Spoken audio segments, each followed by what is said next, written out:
Why Christians can end the 10 great evils though the state cannot. The 10 great evils are unemployment, debt, poverty, inflation, pollution, waste, taxation, homelessness, war, and crime. Most people think there is no solution to these things, yet they did not always exist and do not exist everywhere. They are contingent on the environment in which they exist. They are all the result of freeloading, and if they look like they are getting worse or are worse in our societies more than others, it is because we tolerate freeloaders more than they do elsewhere or at other times. However, the West has become so inured to these evils, we accept them as part of the social fabric. The Church itself does little more than seek to alleviate these 10 great evils, TGE. Christians have become accustomed to thinking of them as permanent fixtures of our times. But the Bible is at odds with the position of modern Christians. The Bible tells us we are to be perfect as our Father in heaven is perfect. If we are perfect, our society must be perfect. It is but a reflection of how we live. The TGE are created by us, they are not natural features of the landscape. But therein lays the problem. That which create our problems are in no situation to end them. Yet, we seem determined to maintain the very things that create our problems. If freeloading is the problem, and it is, why do we perpetuate the very things that enable freeloaders to operate? What vested interest do we have in this system that causes all of these ills? For in reality, we are part of the problem. It is us who finds it better to perpetuate this system than alter how we live. The problem is not how to end freeloading as an abstract problem, it is how to get you to stop supporting the system that produces it. In short, you are the problem. Your ambition is lacking. You do not strive for perfection, and without that, we cannot become perfect as our Father in heaven is perfect. But what is perfection? It is not tied to the physical realm. God is not physically perfect, nor does He ask us to perfect our physical bodies. This is the concern of the flesh, that is, of those who live in the flesh. We who would be perfect must be charitable.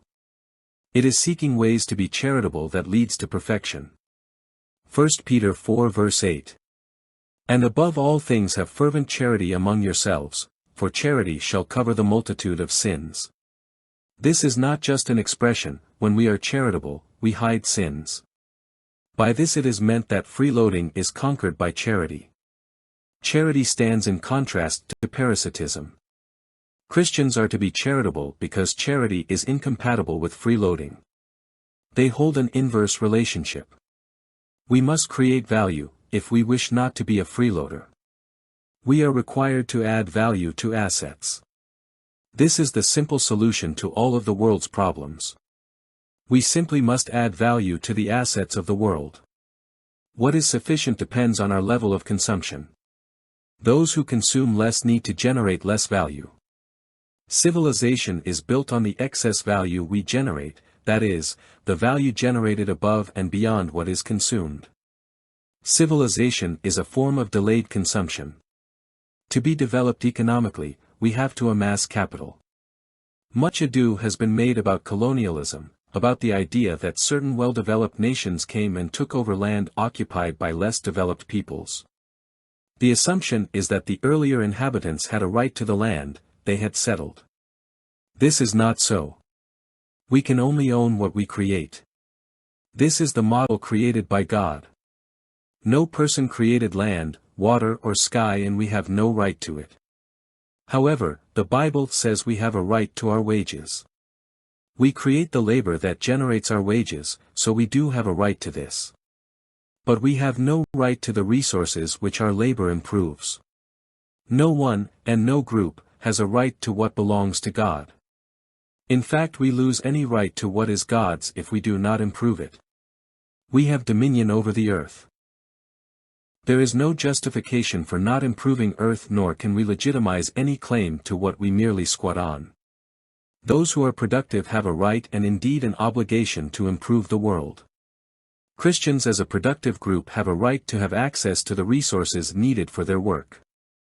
By their fruits we shall know them, for they shall produce value from what they are given. It is pretty simple. If one is generating value, one is not producing unemployment, debt, poverty, inflation, pollution, waste, taxation, homelessness, war, or crime, because they do not have value. Indeed, these things are indication value is being destroyed. If we think of a church as a kind of community based on faith and prioritizing charity, we create an environment in which it is possible to identify parasites. All 10 great evils, TGE, are created by parasites to benefit parasites. If unemployment exists, those who work will be in a perpetual state of risk. This threat of losing their job will permit those who provide jobs to exploit labor and freeload off of them. It also gives the unemployed a way to freeload off of the system. Since they have no work, they need to be cared for. This parasitism adds to poverty, and it creates inflation, because people who do not work or produce real products and services cause the price of these things to rise. When there is inflation and poverty and people not working, we have pollution and of course waste. On top of all of this, we need the state to protect the parasites and the system that perpetuates freeloading. And so there has to be taxation. Taxation funds freeloading. All the things that are made by the private sector, not the public sector. All the money that pays the private sector to build roads, schools and so on, comes from the private sector.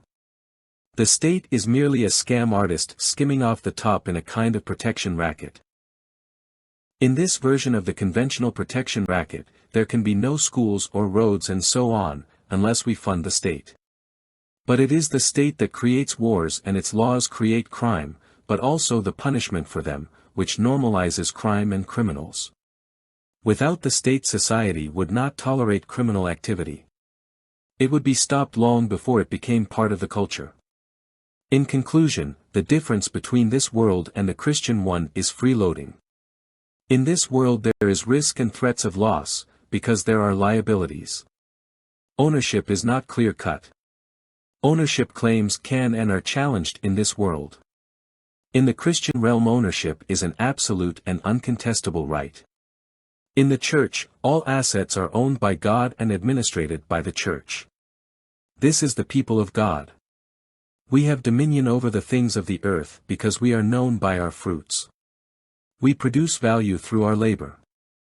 This creates civilization. Deacons administrate the property held in trust by the Church. They operate in and through deacons' councils. There are two kinds, the limited and general councils. The limited councils represent the 12 sectors of labor, the 12 ways in which we add value to the world. The general councils administrate the political jurisdictions. There are 12 jurisdictional levels. These levels extend from the smallest group to the global level.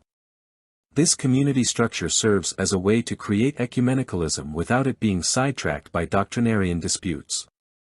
The TGE are symptoms of parasitism. If any or all exist, there is parasitism also.